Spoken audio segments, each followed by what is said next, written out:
ஓமலூர் அருகே தேர்தல் விழிப்புணர்வினை ஏற்படுத்தும் வகையில் அரசு பள்ளி குழந்தைகள் நூதன பிரச்சாரம் செய்தனர். அடுக்கி வைக்கப்பட்ட முட்டைகள் மீது அமர்ந்து யோகாசனம் செய்து அசத்தினர். சேலம் மாவட்டம் ஓமலூர் சட்டமன்ற தொகுதிக்குட்பட்ட கேமோரூர் பகுதியில் உள்ள அரசு தொடக்கப்பள்ளி மாணவர்கள் நூதன முறையில் பிரச்சாரம் மேற்கொண்டனர்.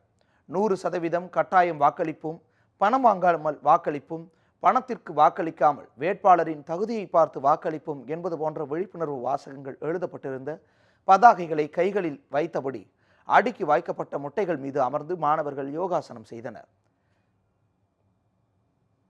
அதிலும் குறிப்பாக முட்டையின் மேல் மாணவர்கள் பத்மாசனத்தில் அமர்ந்து பிரச்சாரம் செய்தது பலரின் கவனத்தையும் ஈர்த்தது. மேலும் 36 முட்டைகள் அடுக்கி வைக்கப்பட்டிருந்த ஒரு தட்டில் முட்டையின் மீது அமர்ந்தும் யோகாசனத்தை மாணவ மாணவியர் செய்து காட்டி அசத்தினர். நூதன பிரச்சாரத்தின் மூலம் பொதுமக்களின் ஆர்வத்தை தூண்டும் வகையிலும் பணத்தை வாங்காமல் வாக்களிக்க வேண்டும் என்பதை வலியுறுத்தியும் இந்த நூதன பிரச்சாரம் செய்யப்பட்டதாக பள்ளியின் தலைமை ஆசிரியர் சிவக்குமார் தெரிவித்தார்.